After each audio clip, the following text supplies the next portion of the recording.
తుది నిర్ణయమే. అనురాగాలు కురిపించే నీ ప్రేమ తలచి అరుదైన రాగాలనే స్వరపరచి ఆనందగానాలే సప్తస్వరాలుగా నే పాడనా. యేసయ్యా నా హృదయ సీమను ఏలుమయ్యా, నీ దివ్య సన్నిధి చాలునయ్యా. నీ నీతి నియములే నడిపించుచున్నవి నన్ను స్వర్ణకాంతిమయమైన నగరములో కొరకు. నీ నీతి నియమములే నడిపించుచున్నవి నన్ను స్వర్ణకాంతిమయమైన నగరము కొరకు. అమూల్యమైన విశ్వాసమును పొంది అనుక్షణము నిన్ను తలచి హర్షించే నాలో నా ప్రాణమే. అమూల్యమైన విశ్వాసమును పొంది అనుక్షణము నిన్ను తలచి హర్షించే నాలో నా ప్రాణమే. అనురాగాలు కురిపించే నీ ప్రేమ తలచి అరుదైన రాగాలనే స్వరపరచి ఆనందగానాలే సప్తస్వరాలుగా నే పాడనా. యేసయ్యా నా హృదయ సీమను ఏలుమయ్యా, నీ దివ్య సన్నిధి మీకు మా హృదయపూర్వక వందనాలు. Thank you brothers and sister. మరి వాక్యానికి సమయం అవుతుంది. ఈ రోజు వాక్యం మనందరి హృదయాల్లో నాటుకునేలాగా ప్రేరేపించుకున్నారు. ఒక ప్రార్థన చేయండి.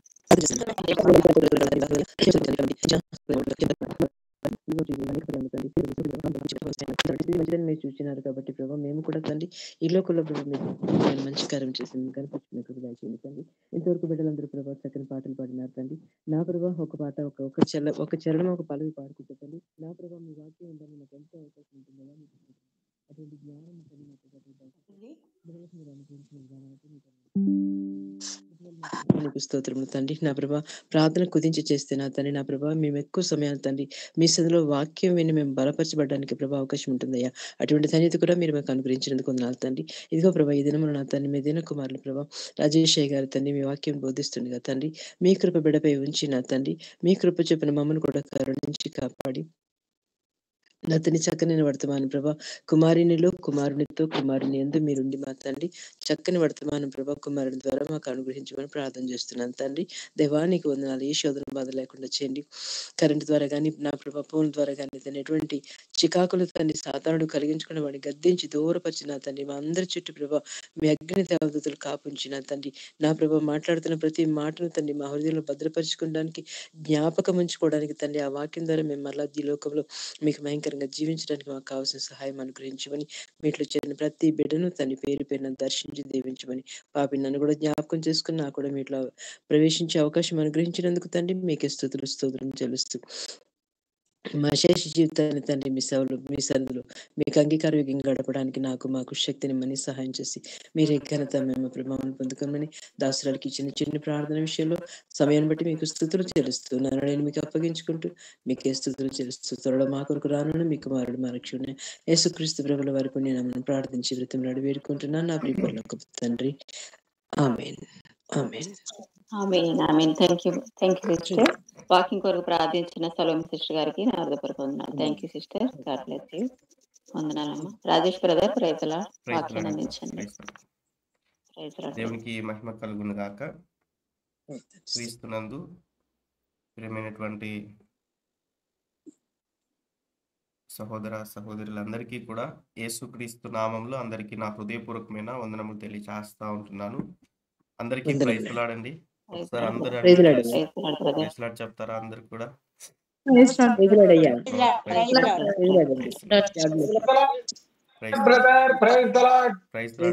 Praise lord. అందరికీ ప్రైజ్ లార్డ్. వందనాలు బ్రదర్ గారు. వందనాలండి. ప్రైజ్ లార్డ్ అన్న. Praise lord. అందరికీ ప్రైజ్ లార్డ్ అమ్మా. అందరికీ ప్రైజ్ లార్డ్.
దేవుడు గడిచిన కాలం అంతా కూడా ఈ గూగుల్ మీట్ని దేవుడు చక్కగా నడిపిస్తూ ప్రతిదినం కూడా అనేక వర్తమానాలు దేవుడు మనకి వినిపింప చేస్తున్న విధానమును బట్టి ప్రభుకు ఒకసారి అందరూ కూడా అన్మ్యూట్ చేసి దేవునికి స్తోత్రాలు చెల్లిద్దాం.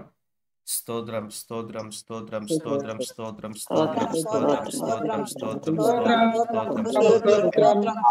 ఈ మీటిని ఆలోచన నడిపించి ఆలోచన ప్రకారంగా నడిపిస్తున్న ప్రతి ఒక్కరికి దేవుడు కాపుదలిచ్చి దేవుడు అటు రీతిగా నడిపిస్తున్న విధానం బట్టి ప్రభు స్తోత్రాలు చెల్లిద్దాం. స్తోత్రం స్తోత్రం స్తోత్రం స్తోత్రం.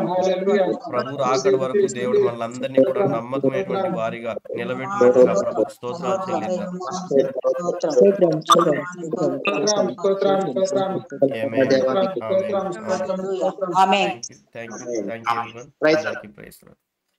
ఓకే, మంచిది. మనం ఈ దినాన కొన్ని విషయాలు మనం నేర్చుకుంటూ మనం ముందుకు వెళ్దాం. ఇందులో చదువుకుంటున్నటువంటి వారు ఉన్నారా? ఎవరైనా ఉన్నట్లయితే ఒకసారి ప్రైజ్ లార్డ్ చెప్పండి. స్టడీస్ చేస్తున్నటువంటి వారు ఉన్నట్లయితే, చదువుతున్నటువంటి వారు, ఏ చదువైనా పర్లేదు, చదువుతున్నటువంటి వారు. ఓకే, ప్రైజ్ లార్డ్ అండి. Praise lord. ఓకే, ఒకరు జాబ్ చేస్తున్నవారు, ఏ పైన కూడా, ఏ వృత్తి అయినా పర్లేదు, జాబ్ చేస్తున్నవారు. Praise lord brother. ఓకే, మిగతా వారందరూ కూడా ఆ రీతిగా కుటుంబాన్ని నడిపించుకుంటున్నటువంటి వారు. ఎనీవే, దేవునికి స్తోత్రం. జస్ట్ నేను ఏ కోణంలో మీ ముందుకు వెళ్ళాలి అన్న ఆలోచన బట్టి నేను క్వశ్చన్ వేసాను. సో మిమ్మల్ని ఏం ప్రశ్నలు అడగను, బట్ నేను అడుగుతున్న కొన్ని విషయాలకి మీరు సమాధానం చెప్పాలని తెలియచేస్తా ఉన్నా. ఓకే, మంచిది.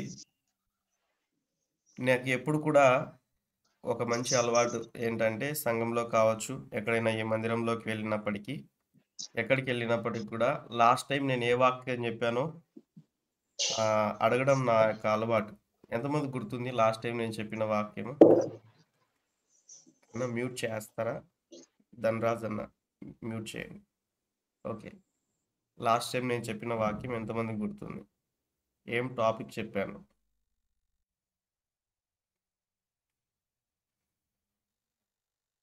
ఎవరైనా ఒక్కరైనా సమాధానం చెప్తే మంచిగా ఉంటుంది.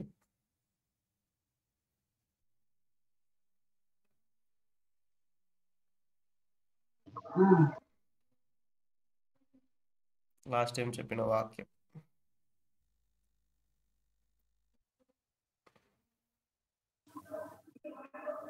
ఒక్కటి కూడా గుర్తుకులేదు. నేను ఎందుకు ఇక్కడ బ్రేక్ వేసానంటే, మీకు ఎందుకు బ్రేక్ వేసానంటే, అందరూ మంచిగా పాటలు పాడుతున్నారు, అవకాశం ఇచ్చినప్పుడు అందరూ కూడా ప్రార్థన చేస్తూ ఉన్నారు.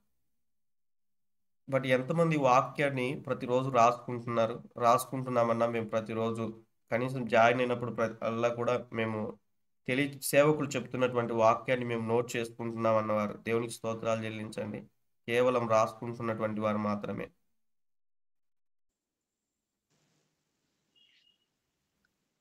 దేవునికి స్తోత్రం. దేవునికి స్తోత్రం.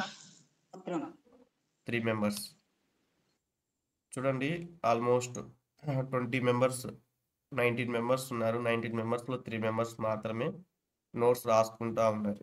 Remaining persons రాసుకోవట్లేరు. బట్ మీకు అనుకూలత లేకుంటే పర్లేదు, కానీ బట్ మీరు అనుకూలత ఉండి కూడా రాసుకోకుండా ఉన్నట్లయితే దయచేసి మీరు దేవుడు ఇచ్చేటువంటి యొక్క సమయాన్ని ఏదో నిర్లక్ష్యంగా ఉండి, ఏదో అనాలోచితంగా ఉండి, లేకుంటే ఏదో వాక్యం ఎత్తబడుతుందిలే, విన్నాంలే అన్నట్లుగా ఉన్నట్లయితే అది మీకు ఉపయోగకరంగా ఉండదు. చెప్తున్నటువంటి వాక్యాన్ని క్రమంగా దైవజనులు కానీ, సేవకురాలు కానీ, ఈ ప్లాట్ఫామ్లో ఎవరు వాక్యం చెప్పినా కూడా రాసుకోవడం మంచి పద్ధతి. కాబట్టి ఈ విషయాన్ని గుర్తుంచుకోనండి. నాకు అటువంటి అమ్మా, sorry sir, I'm blind sir.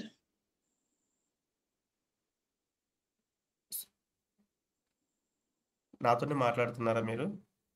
అవునయ్యా, చెప్పండి. I'm blind sir. Okay, sorry, no problem. So అనుకూలత లేనటువంటి వారు పర్లేదు, కానీ బట్ అనుకూలత ఉన్న ప్రతి ఒక్కరు కూడా వ్రాయడానికి ప్రయత్నం చేయాలి.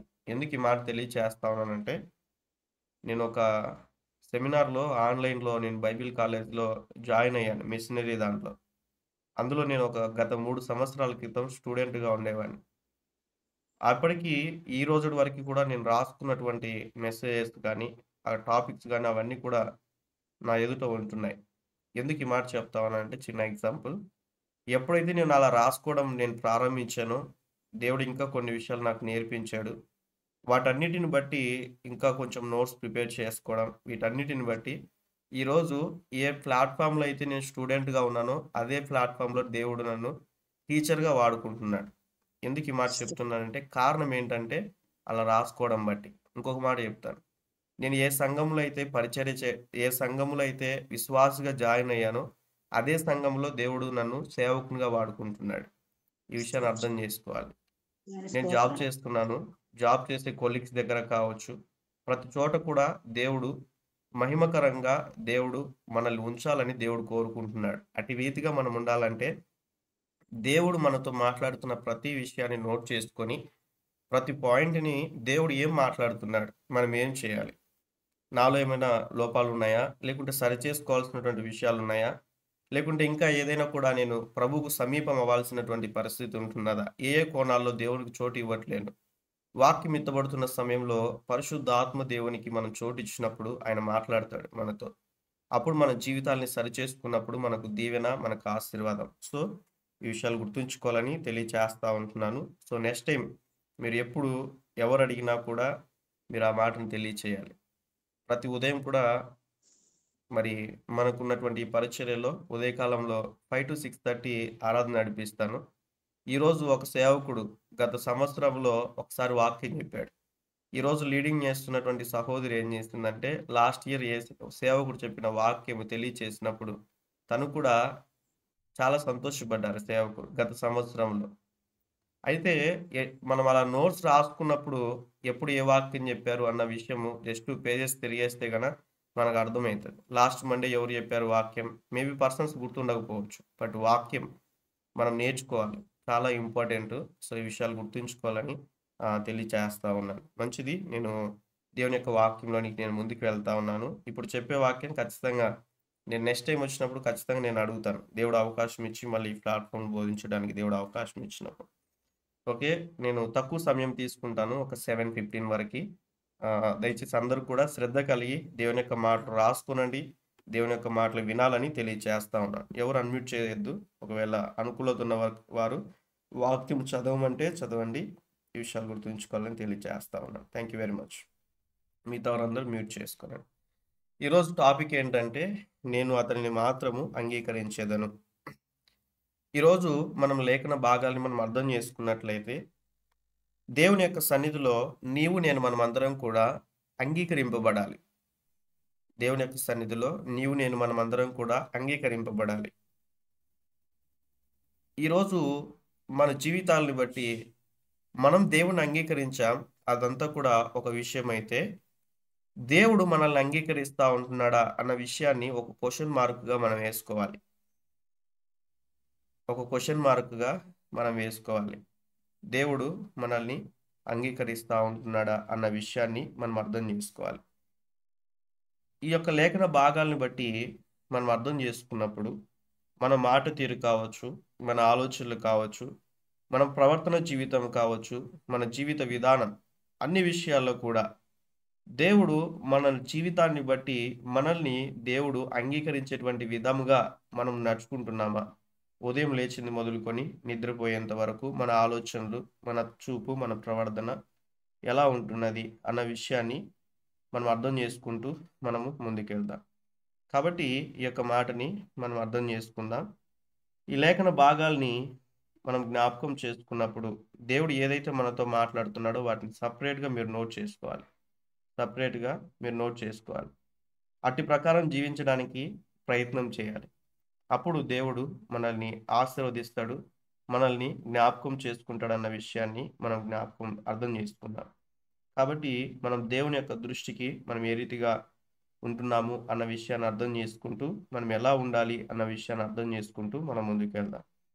మంచిది. ఇక్కడ లేఖన భాగాల్ని మనం పరిశీలించుకున్నట్లయితే, నేను అతనిని మాత్రము అంగీకరించెదను అని యోబు గురించినటువంటి విషయం గురించి తెలియచేస్తా ఉన్నాడు. బైబిల్ గ్రంథంలో ఒక మాటను మనం గమనిస్తే మత్తయి సువార్త 7వ అధ్యాయము 21 నుంచి 23 వచనాల్లో ఒక మాట రాయబడి ఉంటుంది.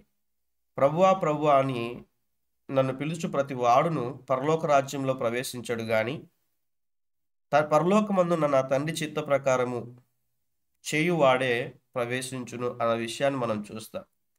ఈరోజు చాలా మంది జీవితాల్లో మనం చూస్తే అందరూ ప్రార్థన చేస్తూ ఉన్నారు. ప్రభువా నన్ను కరుణించు, ప్రభువా నన్ను కాపాడు, నన్ను దీవించు, నాకు అది నాకు ఇవి అన్నీ కూడా ప్రభు సన్నిధిలో ప్రార్థన చేస్తూ ఉన్నారు. మంచిదే. అయితే ఆయన చిత్తాన్ని నెరవేర్చడానికి ఎంతవరకు మనము ఫుల్ఫిల్గా ముందుకు వెళ్తా ఉన్నామన్న సంగతిని ఆలోచన చేయాలి. ఆయన చిత్తాన్ని నెరవేర్చడానికి ఎంతవరకు మన ఆత్మీయ జీవితాన్ని మనం కొనసాగించుకుంటున్నాం. ఒక ఎగ్జాంపుల్గా మనం చూస్తే తెస్సలోనికీయులకు రాసినటువంటి మొదటి పత్రికలో ఆ యొక్క 5వ అధ్యాయం 18వ వచనంలో ఒక మాట రాయబడి ఉంటుంది. ఏంటంటే, ప్రతి విషయంలో దేవునికి కృతజ్ఞతాస్తుతులు చెల్లించుట అది మంచిదన్న విషయాన్ని, అది దేవుని యొక్క చిత్తము అని వ్రాయబడి ఉంటుంది ఆ యొక్క మాట. అయితే ఏమిటి దేవుని చిత్తం అంటే, ఒకటి ప్రతి విషయంలో కృతజ్ఞతాస్తుతులు చెల్లించడం దేవుని యొక్క చిత్తం. ఇంకా కొన్ని విషయాలు మనం చూస్తే ఏమిటి దేవుని చిత్తం అని అనేక విషయాలు బైబిల్లో మనం చూసి నేర్చుకోవచ్చు. ఇంకొక మాట మనం అర్థం చేసుకుంటే, ఈ లోకంలో ఉన్నదంతా కూడా శరీరాశ, నేత్రాశ, జీవపు డంబం ఇవి తండ్రి వలన పుట్టినవి కావు అన్న విషయాన్ని మనం చూస్తాం. అయితే దేవుని చిత్తాన్ని నెరవేర్చువాడు నిరంతరం కూడా బ్రతుకును అని లేఖన భాగాల్లో మనం చూస్తాం. ఈరోజు మనం జ్ఞాపకం చేసుకున్నట్లయితే మనిషి జీవితము తాత్కాలికంగా ఈ లోకంలో నేను ఎలా బ్రతకాలి, చదువుకున్న వారేమో మంచిగా చదువుకొని పాస్ అయితే మంచిగా ఉంటుందని, ఆ చదువుకున్నటువంటి వారైతే మంచి ఉద్యోగం వస్తే బాగుంటుందని, ఉద్యోగం వచ్చినటువంటి వారు వివాహం అయితే బాగుంటుందని, వివాహం అయినటువంటి ప్రతి ఒక్కరు కూడా తర్వాత మరి పిల్లల గురించి, మరి వారి యొక్క భవిష్యత్తు గురించి, మరి కుటుంబాల గురించి, లేకుంటే ఉన్నటువంటి గృహముల నిమిత్తం ఆయా రీతిలుగా భూ సంబంధమైనటువంటి వాటి మీదనే మనసు ఉంచుకొని తాత్కాలికంగా జీవించడానికి ఇష్టపడుతూ ఉంటున్నారు. కానీ పర సంబంధమైన వాటి గురించి ఆలోచించడం తక్కువైపోయింది. పర సంబంధమైనటువంటి వాటిని వెతకడం చాలా తక్కువైపోయింది. పర సంబంధమైనటువంటి వాటి వైపు చూస్తూ ముందుకు నడుచుకోవడం చాలా తక్కువైపోయింది. ఈ మాటను మనం అర్థం చేసుకోవాలి. అయితే లేఖన భాగంలో మనం చూస్తే శరీరాశ, నేత్రాశ, జీవపు డంబం ఇవన్నీ కూడా తండ్రి వలన పుట్టినవి కావని స్పష్టంగా దేవుడు మాట్లాడుతూ ఉంటున్నాడు. అయితే ఎవరు ఇంకా లోకమును దాని ఆశలు గతించిపోతాయి, కానీ దేవుని యొక్క చిత్తము నెరవేర్చువాడు నిరంతరము బ్రతుకునని యోహాను రాసినటువంటి పత్రికలో రాయబడి ఉంటుంది. ఈ మాటను మనం అర్థం చేసుకోవాలి. మనం అందరం కూడా నిరంతరం జీవించాలంటే మనం ఏం చేయాలో కూడా మనం అర్థం చేసుకోవాలి. అదే మరొక మాటను మీకు గుర్తు చేస్తూ ఉంటున్నాను, సందర్భం వచ్చింది కాబట్టి. కొలస్సీలకు రాసిన పత్రికలో 3వ అధ్యాయము 1 నుంచి 3 వచనాలు చూద్దాం.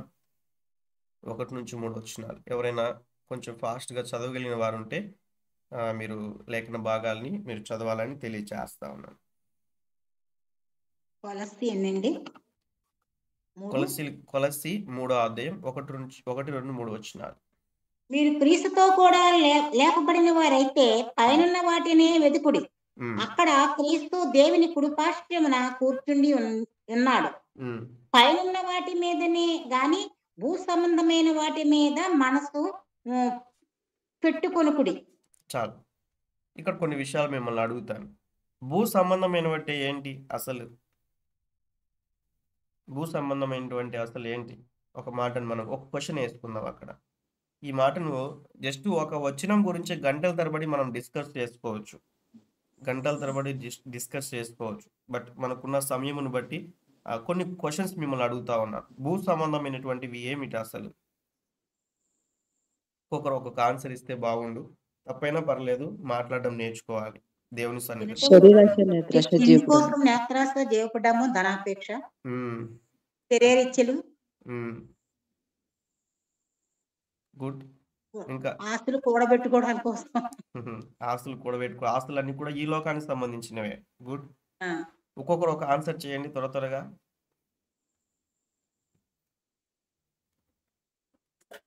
ఒక్కొక్కరు ఒక ఆన్సర్ చేయండి. మనం మనుషుల మీద ప్రేమలు ఎక్కువ పెంచుకోవటం, మనవి మనుషుల మీద కానివి ప్రేమలు ఎక్కువ ఆశించకూడదు. పెంచుకోవటం. ఇంకా బంగారము, ఇల్లులు, సంపద బంగారం, మీద ఇల్లులు, గుడ్. ఎస్, సంపద మీద, ఉద్యోగాల కొరకు పరిస్థితుల మీద, మంచిగా తెలియజేస్తారు. ఉద్యోగము మరొకసారి మాట్లాడండి. మనవి కానివి ఆశించడం. మనవి కాని ఎగ్జాంపుల్ చెప్తాను. ఒకే ఎగ్జాంపుల్ అర్థం చేసుకోండి. 8 గంటలు మినిమం 8 hours కష్టపడతారు. వంట చేసే వాళ్ళు కుటుంబం కొరకు ఇంకా రకరకాలుగా క్రీస్తుతో కూడా లేపబడినటువంటి వారై మనం చూస్తాం. ఒక క్వశ్చన్ వేసుకుందాం. మన మనసు ఎక్కువ సమయము పర సంబంధమైన మీరే నోట్ చేసుకోనండి, చేంజ్ చేసుకోవాల్సినటువంటి. అయితే ఇక్కడ మనం జ్ఞాపకం చేసుకున్నట్లయితే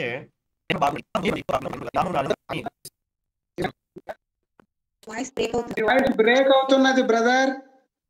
ఒక్క నిమిషం, మీ వాయిస్ కట్ కట్ వస్తుంది. ఇప్పుడు వినిపిస్తుందా? వాయిస్ క్లారిటీ లేదు. వినిపిస్తుందా అండి? ఇప్పుడు వినిపిస్తుందా అండి? వినిపిస్తుంది కాకపోతే నేను బ్రేక్ వేరే అవుతుంది డివైస్ సార్. తీసుకున్నాను. నేను వేరే డివైస్ తీసుకున్నాను, ఇప్పుడే మళ్ళీ చేంజ్ చేశాను. Okay, okay. మంచిది. ఎందుకైనా ఎందుకైనా మంచిదని ఎప్పుడు మాట్లాడినా 2 device పెట్టుకుంటాను. మంచిది. అయితే ఇక్కడ లేఖన భాగాలను మనం పరిశీలించుకుంటూ మనం ముందుకు వెళ్తే, ఉపవాసం ఉన్నాను, ప్రభు నేను ఉపవాసం ఉన్నాను, నీ సన్నిధికి వచ్చాను, గూగుల్ మీట్ లో రెగ్యులర్గా నేను అన్ని కూడా ముందుకు వెళ్తా ఉన్నాను ప్రభు.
అని మనం కూడా ఒక సమయంలో చెప్పాల్సినటువంటి పరిస్థితి వస్తే మనం ఇటువంటి విషయాలు చెప్తామేమో. అయితే దేవుని యొక్క చిత్తాన్ని నెరవేర్చడానికి మన జీవితాలను సిద్ధపరచుకోవాలన్న విషయాన్ని జ్ఞాపకం చేసుకోవాలి. దయచేసి మ్యూట్ చేయండి మిగతా వారు.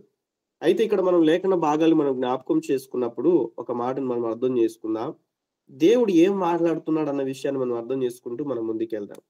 ఇక్కడ మరొక మాటలో నుంచి మనం జ్ఞాపకం చేసుకుంటే, ఈరోజు ఒక 7 విషయాలు మీతో మాట్లాడతాను ఉన్న సమయం బట్టి. అయితే ఎందుకు యోబు అంగీకరించబడ్డాడు? యోబులో ఉన్న మంచి క్వాలిటీస్ ఏంటి? Which made God to accept Job. యొక్క యోబును దేవుడు అంగీకరించడానికి ఏం గుణాలు ఉన్నాయి అతనిలో అన్న విషయాన్ని మనం అర్థం చేసుకోవాలి.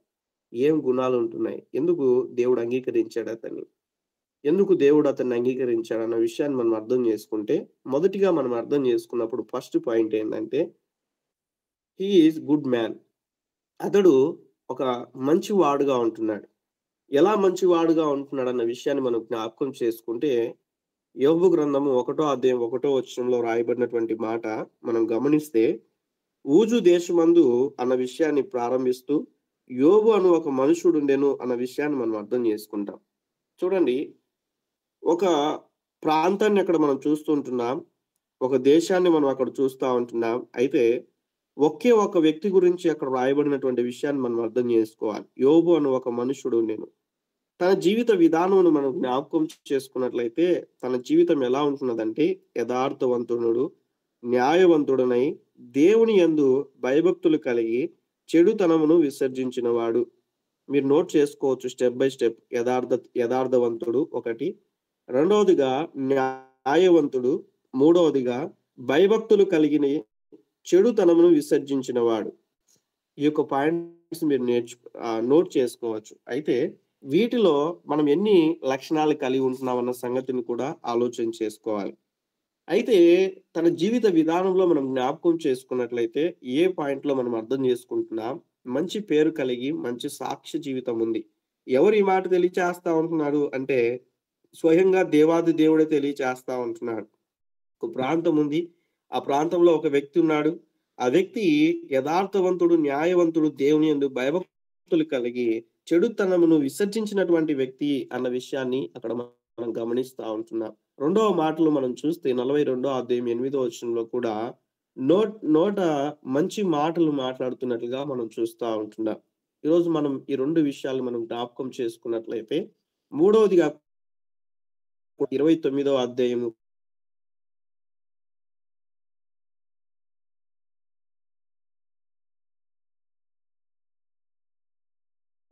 బంధువులను మరి తన చేరదీర్చినట్లుగా మనం గమనిస్తా ఉంటున్నాం. ఈ లేఖన భాగాలన్నీ మీరు సమయం కేటాయించి కొంచెం చదువుకున్నప్పుడు మీకు అర్థమవుతుంది ఎందుకు తను మంచి వాడుగా జీవించగలగడానికి సాధ్యం ఏమైంది అన్న విషయాన్ని మనం జ్ఞాపకం చేసుకున్నట్లయితే ఈరోజు మనం జ్ఞాపకం చేసుకోవాలి. భర్త ఎదుట భార్య, భార్య ఎదుట భర్త, తల్లిదండ్రులు ఎదుట పిల్లలు, పిల్లల ఎదుట తల్లిదండ్రులు. మరి చేస్తున్నటువంటి వృత్తిలో కావచ్చు, ఇంకొకటి ఎక్కడైనా కూడా కావచ్చు, ఏ ప్రదేశంలో అయినా కూడా కావచ్చు, మనం మంచి వారం అని అనిపించుకోవడానికి ఎన్ని ప్రయత్నాలు చేస్తా ఉంటాం ఒకసారి ఆలోచన చేయాలి. అయితే మనుషుల ఎదుట మనం మంచి వారిగా మరి నటిస్తున్నప్పటికీ కూడా, మంచి వారిగా ఉండడానికి ప్రయత్నం చేస్తున్నప్పటికీ కూడా దేవుని ఎదుట మన జీవితం అనేటువంటిది ఎలా ఉంటున్నదన్న విషయాన్ని అర్థం చేసుకోవాలి. దేవుని ఎదుట మన జీవితం అనేటువంటిది ఎలా ఉంటున్నదన్న విషయాన్ని అర్థం చేసుకోవాలి. మీకు ఒకవేళ స్క్రీన్ లో చిన్నగా కనిపిస్తున్నట్లయితే మీ ఫోన్ లో మీరు జూమ్ చేసుకోవచ్చు. ఫోన్ లో ఏ రీతిగా అయితే ఫొటోస్ అందుకు జూమ్ చేసి చూస్తారో అలానే మీకు స్క్రీన్ చిన్నగా అనిపిస్తుంటే, అక్షరాలు అర్థం అవ్వకుంటే మీ ఫోన్ లో మీరు జూమ్ చేసుకొని చూడొచ్చు నా స్క్రీన్ ని. మంచిది. ఇక్కడ మనం గమనించుకోవాలి, ఈ యొక్క విషయాలను బట్టి మన ఆత్మీయ జీవితాల్లో ఈ లక్షణాలు ఉంటున్నాయా లేదా అన్న విషయాన్ని మనం ప్రశ్నించుకోవాలి. మనం ఇలా అర్థం చేసుకున్నట్లయితే మనం మంచి పేరు కలిగి ఉండడానికి, కుటుంబాల్లో అయితే మంచి పేరు, సంఘంలో మంచి పేరు, సమాజంలో మంచి పేరు, ఈ యొక్క విధానం బట్టి ఎవరు ఈ సాక్ష్యం చెప్పగలుగుతుంటున్నారంటే స్వయంగా దేవాది దేవుడే మంచి సాక్ష్యము చెప్పగలుగుతా ఉంటున్నాడు. ఈ విషయాన్ని అర్థం చేసుకోవాలి. యేసుక్రీస్తు ప్రభులు వారు ఒక మాట అంటారు. ఏమంటారంటే లేఖన భాగంలో మనం గమనిస్తే అపోస్తుల కార్యములు 1వ అధ్యాయంలో 8వ వచనంలో మనం గమనిస్తే, అపోస్తుల కార్యములు 1వ అధ్యాయము 8వ వచనంలో మనం అర్థం చేసుకున్నట్లయితే, తీసిన వారు ఎవరైనా, లాస్ట్ టైం కూడా ఈ మాట చెప్పాను, మీకు గుర్తుందో లేదో. ఓకే, చదవండి. అయినను పరిశుద్ధాత్మ మీ మీదికి వచ్చినప్పుడు మీరు శక్తి పొందెదరు. కనుక మీరు యెరూషలేములోను యూదయ సమరయ దేశముల ఎంతటను భూదిగంతముల వరకును నాకు సాక్షులయ్యుందురని వారితో చెప్పాను. దేవునికి స్తోత్రం. ఫస్ట్ పాయింట్ ఇక్కడ మనం చూస్తే యెరూషలేము, రెండవ పాయింట్ మనం చూస్తే యూదయ, మూడవ పాయింట్ మనం చూస్తే సమరయ, నాలుగవ పాయింట్ మనం గమనిస్తే భూ దిగంతముల వరకు అన్న విషయాన్ని మనం అర్థం చేసుకుంటాం. భూ దిగంతముల వరకు. యెరూషలేము అనగా అర్థం ఏంటి? లాస్ట్ టైం చెప్పాను మీకు. యెరూషలేము అనగా అర్థం ఏంటి? దేవుని యొక్క మందిరం, దేవుని యొక్క పట్టణం, దేవుని యొక్క ఇల్లు, దేవుని యొక్క పట్టణం. దేవుని యొక్క మందిరంలో మనకు సాక్ష్యం ఉండాలి. ఇది స్వయంగా యేసుక్రీస్తు ప్రభుల వారు తెలియచేస్తున్నటువంటి మాట. ఎక్కడెక్కడ సాక్షులుగా ఉండమంటున్నాడంటే యెరూషలేము అనగా, యెరూషలేము అనగా మనం ఏం అర్థం చేసుకోవాలంటే దేవుని యొక్క మందిరములో, మనం వెళ్తున్న మందిరాల్లో మన సాక్ష్యం ఎలా ఉంటున్నది అన్న విషయాన్ని అర్థం చేసుకోవాలి. రెండవ పాయింట్ మనం అర్థం చేసుకుంటే యూదయ. యూదయ అనగా అర్థం ఏంటంటే స్వజనులు, మన కుటుంబాలు కావచ్చు, మన రక్త సంబంధికులు కావచ్చు, స్వజనుల ఎదుట, మన కుటుంబాల్లో, అదే రీతిగా మన రక్త సంబంధికుల ఎదుట. కొంతమంది అందరికీ మంచిగా కనిపిస్తారు కానీ ఇంట్లో మంచిగా ఉండరు, ఇంట్లో మంచి సాక్ష్యం ఉండదు. దయచేసి అలా ఉండకూడదు. ఇక్కడ మనం అర్థం చేసుకోవాలి. యూదయ అంటే ఏంటంటే స్వజనులు, మనం మన బంధువుల్లో, మన కుటుంబాల్లో మంచి సాక్ష్యం కలిగి ఉండాలి. సమరయ దేశముల అంటే, సమరయ అనగా అన్యజనుల ఎదుట, అన్యజనుల ఎదుట, మన స్నేహితులు లేకుంటే బంధువుల్లో ఉన్నటువంటి కొంతమంది అన్యజనులుగా ఉన్నట్లయితే వారి ఎదుట, లేకుంటే ఇరుగు పొరుగు వారి ఎదుట మంచి సాక్ష్యం కలిగి ఉంటున్నామా? నేను కొంతమంది దగ్గర వింటా ఉంటాను, మీరు చర్చికి వస్తారు బ్రదర్, వీళ్ళు మీ ఇంటి ఎదురుగా ఉన్నవాళ్ళు, లేకుంటే వాళ్ళ ఇంటి ఎదురుగా ఉన్నవాళ్ళు, మళ్ళీ వాళ్ళ మాటలు అలానే ఉంటాయి, వాళ్ళ పద్ధతులు అలానే ఉంటాయి, తిరిగి అలానే జీవిస్తా ఉంటారు. ఆ మాత్రం దానికి ఎందుకు మందిరానికి వెళ్ళడం అని కొంతమంది తెలియచేస్తా ఉంటారు, కొంతమంది వ్యక్తులను బట్టి. బట్ అర్థం చేసుకోవాలి, మనం లోకంలో నుంచి దేవుడు మనల్ని ఏర్పరచుకున్న తర్వాత, ప్రత్యేకింపబడిన తర్వాత మనమంటూ ఒక ప్రత్యేకత కలిగి జీవించాలి. కాబట్టి ఈరోజు మిక్స్డ్ క్రిస్టియానిటీ ఎక్కువైపోతా ఉంది. అంటే పేరుకు క్రిస్టియన్సే గాని అన్నిట్లో మరి తలదూర్చడం, అన్ని కూడా పాటించడం, అన్ని విధాలుగా లోక సాంప్రదాయాలు కలిగి ముందుకు వెళ్తా ఉంటున్నారు. అలా ఉండకూడదు, దయచేసి జ్ఞాపకం ఉంచుకోవాలి. సమరయ్య అంటే అన్యజనుల ఎదుట, భూ దిగంతముల వరకు అంటే మనం ఎక్కడికి వెళ్ళినా, ఏ ప్రదేశానికి వెళ్ళినా, ప్రపంచ వ్యాప్తముగా ఎక్కడికి వెళ్ళినా కూడా మంచి సాక్ష్యము కలిగి ఉండాలని దేవుడు కోరుకుంటున్నాడు. ఈ విషయాన్ని మనం అర్థం చేసుకోవాలి. కాబట్టి ఇక్కడ మనం అర్థం చేసుకున్నట్లయితే, ఇప్పుడు చెప్పండి, యెరూషలేము అనగా నేను చెప్పిన విషయాలు నోట్ చేసుకున్న వారు చెప్పండి. యెరూషలేము అనగా దేవుని మందిరం. Very good. యూదయ అనగా సజ్జనులు అంటే ఎవరు? మన సొంత వారు, మన సొంత వారు ఎవరైనా కూడా కావచ్చు. ఓకే. సమరయ్య అనగా అన్యజనుల ఎదుట. ఇంకా మన 4th పాయింట్ లో ఏముంది?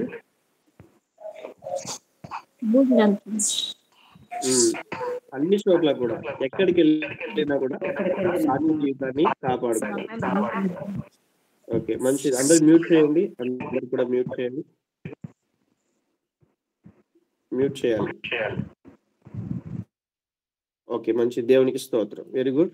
కాబట్టి మనం ఎక్కడికి వెళ్ళినా కూడా దేవునికి సాక్షిగా ఉండాలి. ఓ, వీళ్ళు పలానా క్రైస్తవులు, ప్రభుని అంగీకరించిన వారు, వీళ్ళు చూడు ఎంత మృదువుగా మాట్లాడుతున్నారు, ఎంత పద్ధతి గల కుటుంబంగా ఉంటున్నారు, ఎంత పద్ధతిగా నడుచుకుంటున్నారో, దేవుడు అంటే ఎంత ఇష్టమో, దేవుని పట్ల ఎంత ఆసక్తో ఒక ప్రజలు మనం గుర్తించినప్పుడు, మనం చూసినప్పుడు వారికి అటువంటి ఆలోచనలు రాగాలి. అటువంటి రీతిగా ప్రభువును మనం మహింపరచాలి, క్రీస్తును మనలో చూడగలగాలి. అందుకే అపోస్తలుడైనటువంటి పౌలు గారు కూడా అంటారు, నేను ప్రభువుని పోలి, క్రీస్తుని పోలి నడుచుకుంటున్న ప్రకారం మీరు కూడా నన్ను పోలి నడుచుకోండి. ఆ ధైర్యం చెప్పడానికి ఎంత ఆ మాట చెప్పడానికి ఎంత ధైర్యం ఉండాలి, ఒకసారి ఆలోచన చేయాలి. కాబట్టి మొట్టమొదటి పాయింట్ ఏంటంటే, యోబు ఒక మంచి వ్యక్తిగా ఉంటున్నాడు. ఈరోజు మనం ప్రభు దృష్టిలో కూడా ఒక మంచి వ్యక్తిగా ఉంటున్నామా లేదా అన్న విషయాన్ని జ్ఞాపకం చేసుకోవాలి. మనుషుల దృష్టిలో ఓకే, దేవుని దృష్టిలో మనం మంచి వ్యక్తులుగా ఉంటున్నామా, మన రహస్య జీవితం అనేటువంటిది ఎలా ఉంటున్నది అన్న విషయాన్ని అర్థం చేసుకోవాలి. నేను పిల్లలకి చెప్తా ఉంటాను చర్చిలో, రే ప్రార్థన చేసుకొని రా. ఒకడు ఒక కన్నుతో నన్ను చూస్తా ఉంటాడు, ఒక సైడ్ ప్రార్థన చేస్తా ఉంటాడు, అన్న ఉన్నాడా లేదా. ఇలా అయిపోతుంది భక్తి జీవితం అనేటువంటిది. ఎవరు ఉన్నా ఎవరు లేకపోయినా కూడా భక్తి జీవితాన్ని ఒకే రీతిగా కొనసాగించుకోవాలి. అందుకే గళితులకు రాసిన పత్రికలో ఒక మాట ఉంటుంది, ఏంటంటే, నేను ఉన్నప్పుడు ఏ రీతిగా అయితే మీరు నడుచుకుంటారో, నేను లేని సమయంలో కూడా మీరు అదే రీతిగా నడుచుకోనండి. సేవకుడు ఉంటే ఎంత మృదువుగా మాట్లాడతాం, సేవకుడు ఉంటే ఎంత చక్కగా ఉంటారు కుటుంబంలో. ఎక్కడ లేనటువంటి వినయ భక్తి ఆ సమయంలో వస్తుంది సేవకులు ఉన్నప్పుడు గృహాల్లో. సేవకులు వెళ్ళిపోయిన తర్వాత నిజ స్వరూపం బయటకు వస్తూ ఉంటది. అలా ఉండకూడదు, దయచేసి జ్ఞాపకం ఉంచుకోవాలి. ఒకవేళ మనలో ఏదైనా కూడా మార్పు చెందవలసినటువంటి విషయాలు ఉంటే మార్పు చెందాలి. కాబట్టి ఈ మాటను మనం అర్థం చేసుకోవాలి. మొట్టమొదటిగా మనం జీవిస్తా ఉంటున్నాడు. రెండోదిగా మనం చూస్తే, ఇక్కడ వివాహమైనటువంటి వారు, భర్తలుగా ఉన్నటువంటి వారు ఎవరైనా కూడా వివాహమైనటువంటి వారు జ్ఞాపకం ఉంచుకోవాలి. భార్య కావచ్చు, భర్త కావచ్చు. ఇక్కడ మనం చూస్తే రెండవ పాయింట్ గా, హీఈస్ గుడ్ హస్బెండ్. దీన్ని మీరు వైఫ్ గా ఉన్నవారు, వివాహమైనటువంటి వారందరూ కూడా అర్థం చేసుకోనండి. మీరందరూ కూడా ఇక్కడ భార్యను ప్రేమించువాడు అన్న విషయాన్ని మనం చూస్తూ ఉంటున్నాడు. భార్యను ప్రేమించాడు అన్న విషయాన్ని మనం అర్థం చేసుకుంటున్నాం. దూషించినా సరే సరిచేసేటువంటి వ్యక్తిగా తన జీవితంలో ఉంటున్నాడు అన్న విషయాన్ని జ్ఞాపకం చేసుకోవాలి. తను సహించినటువంటి వాడు, బట్ విడనాడేటువంటి వాడు. రెండవదిగా మనం అర్థం చేసుకుంటే రెండవ లైన్లో బి పాయింట్లో పరాయి స్త్రీని కన్నెత్తి చూడని వ్యక్తి అన్న విషయాన్ని మనం చూస్తాం. నా సొంత మాటలు కాదు, ఈ వచనాలు మీరు చదివితే కన్నా అక్కడ మంచి విషయాలు అర్థమవుతాయి మీకు. మూడవదిగా మనం అర్థం చేసుకున్నట్లయితే పిల్లల్ని కలిగి ఉన్నట్లుగా మనం చూస్తూ ఉంటున్నాం. 10 మంది బిడ్డలకు తండ్రిగా మనం చూస్తూ ఉంటున్నాం.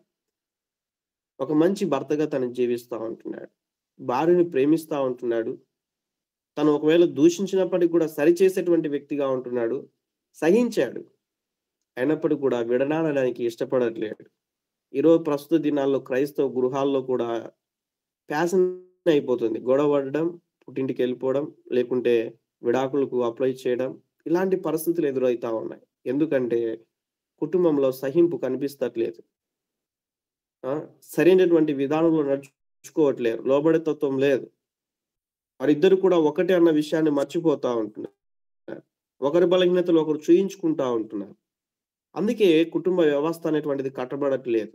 దయచేసి జ్ఞాపకం ఉంచుకోవాలి. తను కలిగి ఉన్నటువంటి భక్తి జీవితంలో మనం చూస్తే బి పాయింట్లో యోబు గ్రంథం 31:3లో కూడా పరాయిని స్త్రీని కన్నెత్తి కూడా చూడనటువంటి వ్యక్తి అన్న విషయాన్ని మనం చూస్తూ ఉంటున్నాం. ఎదుటి వారిని చూసేటువంటి విధానంలో, ఆలోచించేటువంటి విధానంలో కూడా యోబు పాపం చేయలేదన్న విషయాన్ని మనం అర్థం చేసుకుంటున్నాం. 10 మందికి బిడ్డల తండ్రిగా ఉన్నట్లుగా మనం గమనిస్తూ ఉంటున్నాం. మంచి భర్తగా ఉంటున్నాం. ఈరోజు వివాహమైనటువంటి వారు జ్ఞాపకం ఉంచుకోవాలి. మీ భార్య మీ ఒక మంచి భర్తగా ఉంటున్నావా ఒకసారి ఆలోచించండి. ఇక్కడ వివాహమైనటువంటి వారు స్త్రీలు మీ భర్త దగ్గర ఒక మంచి భార్యగా ఉండడానికి, మంచి భార్యగా ఉంటున్నారా అన్న విషయాన్ని మీరు అర్థం చేసుకోవాలి. పిల్లలుగా ఉన్నటువంటి వారు మీ తల్లిదండ్రుల ఎదుట ఒక మంచి బిడ్డలుగా మీరు నడుచుకుంటున్నారా అన్న విషయాన్ని జ్ఞాపకం చేసుకోవాలి.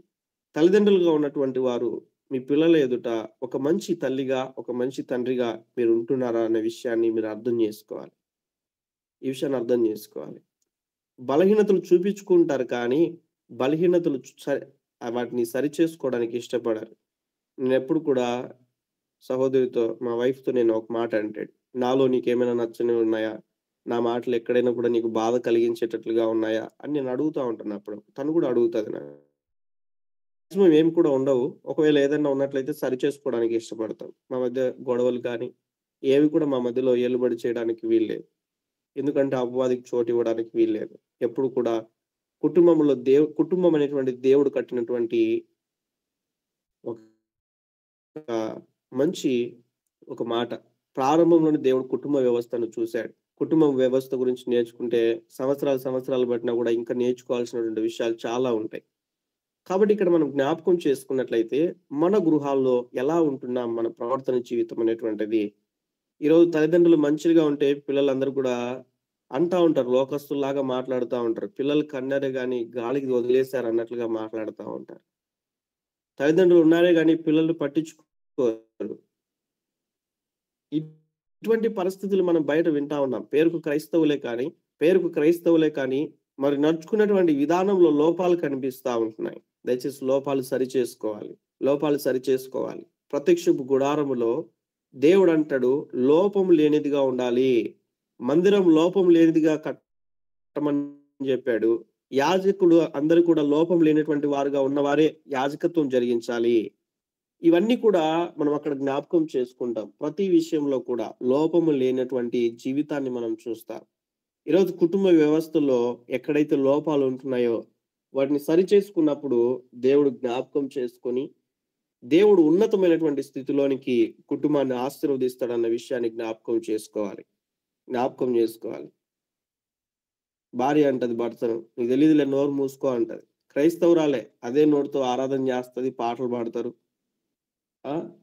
ఇంకా భర్తగా ఉన్నటువంటి వారు కూడా భార్యని కేర్ చేయకోకుండా కొట్టడము, తన్నడము, భయంకరమైనటువంటి విధానంలో బిహేవియర్ లో ఏవేవో మార్పులు కలిగి జీవిస్తూ ఉంటున్నారు. ప్రభువును మహింపరచు రీతిగా కాకుండా, ప్రభువును సంతోషపట్టే రీతిగా కాకుండా, పిల్లల విషయంలో కూడా సరైనటువంటి రీతిగా వారిని నడిపించకపోవడం. వారు ఏం చేస్తా ఉన్నారు? చదువుకుంటున్నారా? వారు ఎవరితో స్నేహం చేస్తా ఉన్నారు, వారు ఎటువంటి ప్రవర్తన కలిగి ఉంటున్నారు, ఎక్కడెక్కడ తిరుగుతూ ఉంటున్నారు, ఏం చేస్తూ ఉంటున్నారు, ఆలోచించి సరిచేసేటువంటి విధానంలో జ్ఞాపకం చేసుకో. ఈరోజు డేట్ 22 గనక ఈరోజు సామెతల గ్రంథంలో కూడా ఒక మాట నేను చదివాను ఉదయకాల సమయంలో. ఏ రోజు డేట్ అయితే ఆ రోజు సామెతల గ్రంథంలో ఎన్ని అధ్యాయాలు ఉంటాయి చెప్తారా? తక్కువ చెప్పాలి అడ్మిట్ చేసి. 31. మనకి నెలలో రోజులు కూడా 30 లేదా 31. మ్యూట్ చేయండి దయచేసి. 30 లేదా 31, సమ్ టైమ్స్ 29 ఒకసారి అలా వస్తూ ఉంటాయి. అలా సామెతల గ్రంథము ప్రతిరోజు అలా చదువుతూ ఉంటే మనం ఎలా నడుచుకోవాలో, ఎలా నడుచుకోకూడదో, ఎలా జీవించాలో, ఎలా జీవించకూడదో అన్ని కూడా మనకు అక్కడ అనేక సామెతలు ఉంటాయి, అనేక సామెతలు. కాబట్టి కుమారులను సరైనటువంటి రీతిగా నడిపించాలి అన్న విషయాన్ని ఈరోజు పాయింట్లో నేను ఈరోజు డేట్ 22 గనక సామెతల గ్రంథం 22వ అధ్యాయం చదువుతున్నటువంటి సమయంలో అప్పుడు దేవుడు ఒక మాటను గుర్తు చేశాడు పిల్లలు పెంచే విషయంలో కూడా. అందుకే ఎందుకంటే వాక్యం ఎక్కువగా చదువుతా ఉండాలి. లాస్ట్ టైం కూడా మీకు చెప్పాను, నాకు హాలిడే వచ్చిందంటే రాత్రంతా కూడా కాలేజ్ టైం అప్పటి నుంచి రాత్రంతా కూడా కూర్చొని బైబిల్ చదివేవాడిని. మనకు ఇప్పుడు ఎలా ఉంటున్నది ఓపిక? ఒక 10 నిమిషాలు కుటుంబ ప్రార్థనలో 10 నిమిషాలు వాక్యం చదవడమే కష్టమైపోయింది. కుటుంబ ప్రార్థనే లేదు కొంతమంది గృహాల్లో, దయచేసి జ్ఞాపకం ఉంచుకోవాలి. ఇలా మనం చూస్తే అనేక లోపాలు కనిపిస్తా ఉంటున్నాయి. లోపాలు సరి చేసుకోబడాలి. మందిరం లోపం లేనిదిగా ఉంది, యాజకత్వం కూడా లోపం లేనిదిగా ఉంటున్నాడు. దేవుడు కోరుకునేటువంటిది అది. మనలో ఏమైనా కూడా లోపాలు ఉంటే సరి చేసుకోవడానికి ఇష్టపడాలి. జ్ఞాపకం ఉంచుకోవాలి. ప్రభు సన్నిధిలో తగ్గింపు స్వభావం కలిగి మన జీవితాలను సరైనటువంటి రీతిగా నడిపించుకున్నప్పుడు దేవుడు మనల్ని ఆశీర్వదిస్తాడనే విషయాన్ని జ్ఞాపకం ఉంచుకోవాలి. బి పాయింట్ లో మనం చూస్తే పరాయి స్త్రీని కనునెత్తి కూడా చూడలేదు అన్న విషయాన్ని మనం చూస్తాం. చాలా మంది జీవితాల్లో వివాహ జీవితం అనేటువంటిది విచ్ఛిన్నం అవడానికి గల కారణం ఏంటంటే, వివాహం అయిన తర్వాత నేను ఎందుకు చేసుకున్నానో, ఇంకొకరిని చేసుకున్నా బాగుండు, నువ్వేం అందంగా లేవు, నువ్వేం సంపాదించట్లేవు, ఇంకొకటి భార్య కావచ్చు, భర్త కావచ్చు, ఇలాంటి విషయాలన్నీ కూడా మాట్లాడుకునేటువంటి విధానమును బట్టి, హృదయంలో ఒకరిపైన ఒకరు ఇలా మాట్లాడుకునే విధానమును బట్టి, అపవాదికి చోటిస్తున్నటువంటి విధానమును బట్టి జీవితాల్లో సంతోషం ఉండదు. ఎక్కువ కుటుంబాల్లోంచి వస్తున్నటువంటి ఫోన్ కాల్స్ అన్ని కూడా ఇవే కుటుంబాల్లో నుంచి వస్తున్నటువంటి ఫోన్ కాల్స్ అన్ని ఇవే. దయచేసి జ్ఞాపకం ఉంచుకోవాలి. ప్రవర్తనలో మార్పు అనేటువంటిది చాలా ప్రాముఖ్యమైనటువంటిది. కాబట్టి నేను ఇంకా డెప్త్ గా చెప్పట్లేను, కానీ బట్ మీరు అర్థం చేసుకోవాలి. మెయిన్ పాయింట్ మీరు అర్థం చేసుకోవాలి. మొట్టమొదటి పాయింట్ మనం చూస్తే మంచి వ్యక్తిగా ఉంటున్నాడు వ్యక్తిగతంగా దేవుని దృష్టిలో. రెండోదిగా మనం చూస్తే కుటుంబంలో కూడా ఒక మంచి భర్తగా ఉంటున్నాడు. మీ మటుకు మీరు జ్ఞాపకం చేసుకోండి. వివాహమైనటువంటి వారైతే మంచి భార్యగాను, మంచి భర్తగాను, వివాహం కాని వారైతే మంచి పిల్లలుగాను, మంచి తల్లిదండ్రులుగాను ఉంటున్నారా అన్న విషయాన్ని అర్థం చేసుకోవాలి. థర్డ్ పాయింట్ మనం చూస్తే పిల్లల మధ్య ఐక్యత. చదవండి ఎవరైనా కూడా, ఒక్కరే చదవాలి.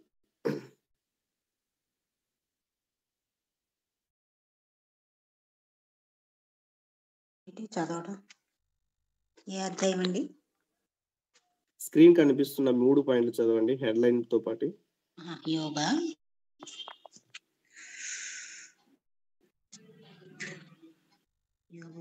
హెడ్లైన్ మాత్రం చదవండి, బైబిల్లో ఉన్న విషయాలు కాదు. స్క్రీన్ మీద కనిపించే పిల్లల మధ్య ఐక్యత.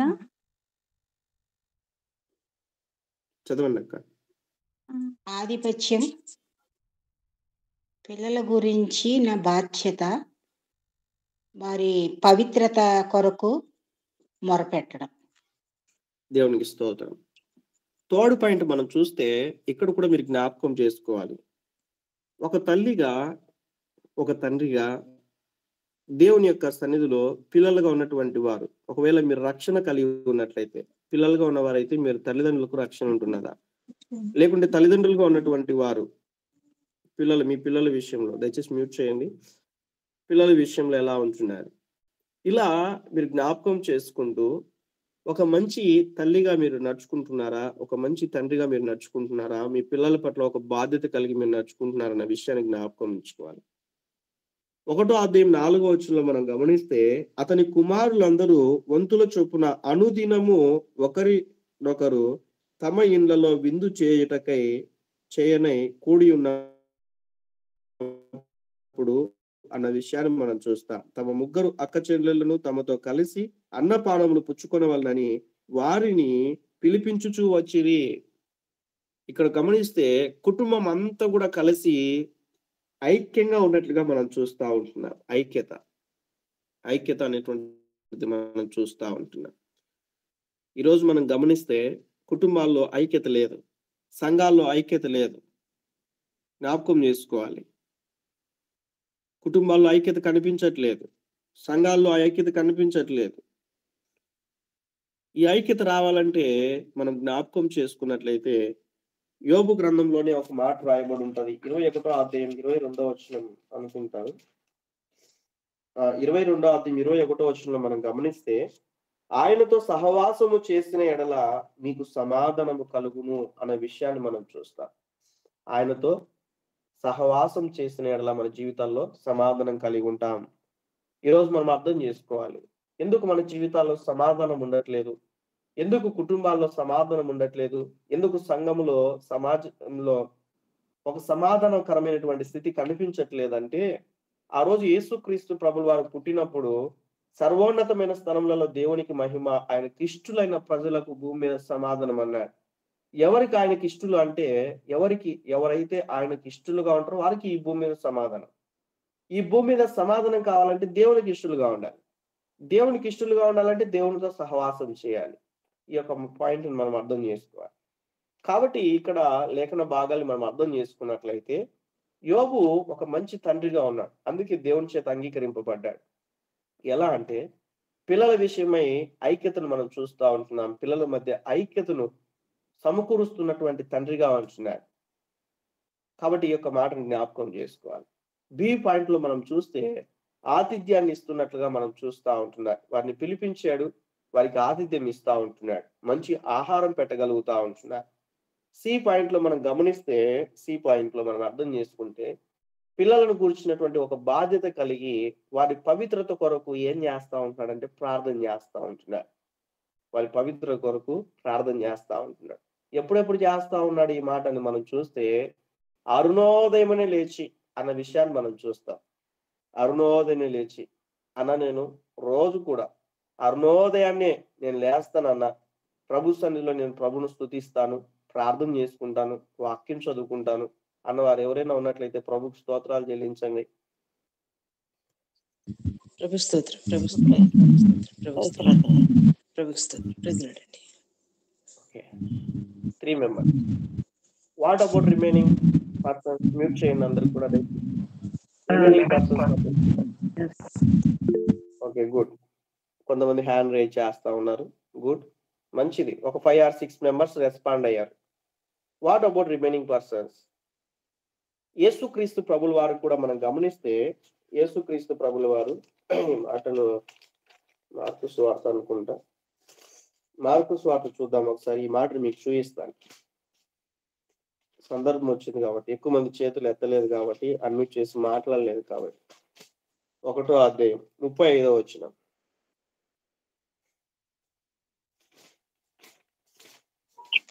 ఆయన పెద్దల కడనే లేచి ఇంకను చాలా చీకటి ఉండగానే బయలుదేరి అరణ్య ప్రదేశమునకు వెళ్ళి అక్కడ ప్రార్థన చేయుచుండెను.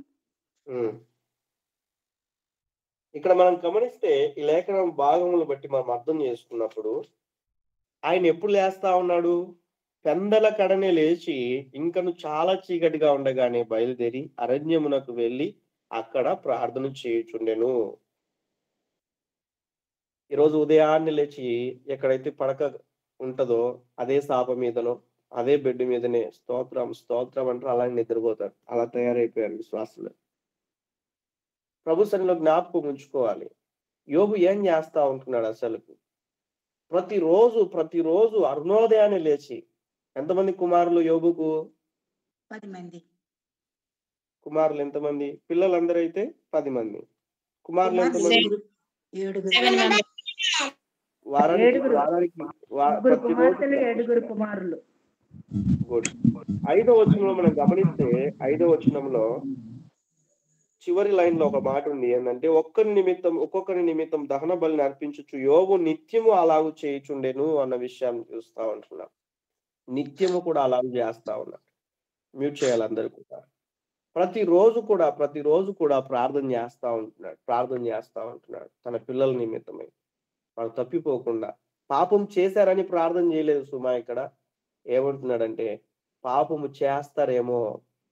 చేస్తారేమో అన్న ఆలోచనను బట్టి ఇక్కడ మనం గమనిస్తే తను ఏం చేస్తా ఉంటున్నాడంటే ప్రార్థన చేస్తా ఉంటున్నాడు. ఈరోజు మీ బిడ్డల గురించి మీరు ప్రార్థన చేస్తా ఉన్నారా? ఆలోచన చేయండి. మీ పిల్లలైతే తల్లిదండ్రుల గురించి ప్రార్థన చేస్తా ఉన్నారా? ఆలోచన చేయండి. నేను 9వ తరగతిలో ప్రభువును సన్నిధికి వెళ్ళడం, ఇంటర్మీడియట్ లో బాప్టిజం తీసుకున్న తర్వాత అమ్మ నాన్న వాళ్ళ కొరకు, అక్క చెల్లెళ్ళ గురించి ప్రతిరోజు కూడా ప్రార్థన చేసేవాడిని. దాదాపుగా 2 సంవత్సరాల వరకు అలా ప్రార్థన చేయగా ప్రభు గొప్ప కార్యములు జరిగించాడు. కుటుంబం అంతటిని కూడా రక్షణలోనికి నడిపించాడు. కుటుంబంలో నా రక్షణను బట్టి ప్రభువు స్తోత్రాలు చెల్లిస్తా ఉన్నాను. ఈ సమయంలో ఉన్న విగ్రహాలన్నీ తీసుకెళ్లాను, బయటపడేశాను, ప్రభువును మహింపరుస్తూ వచ్చాను. ఎందుకు ఈ మాట తెలియచేస్తా ఉన్నానంటే ప్రార్థన చేసినప్పుడు దేవుడు గొప్ప కార్యములు జరిగిస్తాడు. ప్రార్థన చేస్తున్నప్పుడు దేవుడు గొప్ప కార్యములు జరిగిస్తాడు. ఈ మాటను మనం అర్థం చేసుకోవాలి. ప్రార్థనలో ఉన్న శక్తి వేరు. ప్రార్థన గురించి మనం టాపిక్ తీసుకుంటే ఎన్ని గంటలైనా మనం మాట్లాడుకోవచ్చు. బట్ ఇక్కడ మనం అర్థం చేసుకున్నట్లయితే యోబు ఒక బాధ్యతాయుతంగా నడుచుకుంటున్నాడు. బాధ్యతాయుతంగా తల్లిదండ్రులుగా ఉన్న వారు గుర్తించుకోవాలి. పిల్లల భవిష్యత్తు నిమిత్తమై ఒక బాధ్యతాయుతంగా వారు చదువుకునే విషయంలో, వారి బట్టల విషయంలో, వారి ఆత్మీయ జీవితంలో కూడా మంచి ప్రవర్తన కలిగి నడుచుకుంటున్నారా లేదా అన్న విషయాన్ని అబ్జర్వ్ చేస్తూ వారికి సరైనటువంటి రీతిగా నడిపించువారుగా ఉండాలి అన్న విషయాన్ని అర్థం చేసుకోవాలి. కాబట్టి తల్లిదండ్రుల ప్రేమ వేరు. వారికి ఉన్నా లేకున్నా కూడా బిడ్డలకు పెట్టే విషయంలో, వారు తిన్నా తినకపోయినా కూడా పిల్లలకు పెట్టే విషయంలో మంచిగా ఉంటారు. ఆ విషయం నాకు కూడా మంచిగా తెలుసు. బట్ ఆత్మీయ జీవితంలో పెంచేటువంటి విషయంలో కూడా అటువంటి శ్రద్ధ కలిగి జీవించాలి. ఈ మాటను మనం అర్థం చేసుకోవాలి.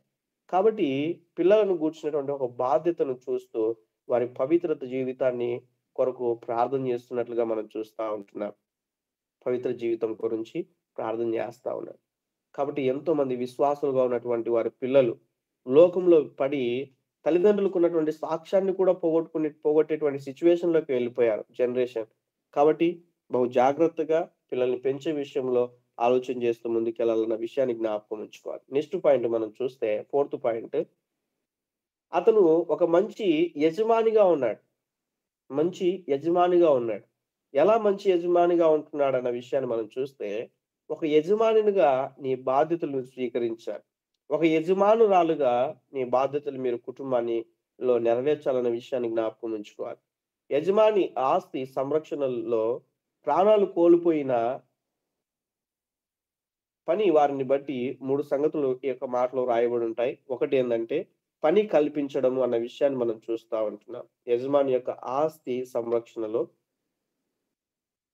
అన్న విషయాన్ని మనం చూస్తూ 3 పాయింట్స్ మనం అర్థం చేసుకున్నట్లయితే, పని కల్పించడంను బట్టి కృతజ్ఞత, రెండవదిగా పనివారిని ప్రేమతో చూచుటను బట్టి సమాచారం అందించుటకు తిరిగి రావడం అన్న విషయాన్ని, మూడవదిగా ప్రాణం పోయే వరకు కూడా మందలను విడవకపోవడం అన్న విషయాన్ని మనం చూస్తా ఉంటున్నాం. మందలను విడవకపోవడం తన జీవితంలో మనం అర్థం చేసుకుంటే యోబు ఒక మంచి యజమానునిగా జీవిస్తా ఉంటున్నాడు. ఒక మంచి యజమానునిగా. ఈరోజు మన కుటుంబ వ్యవస్థలో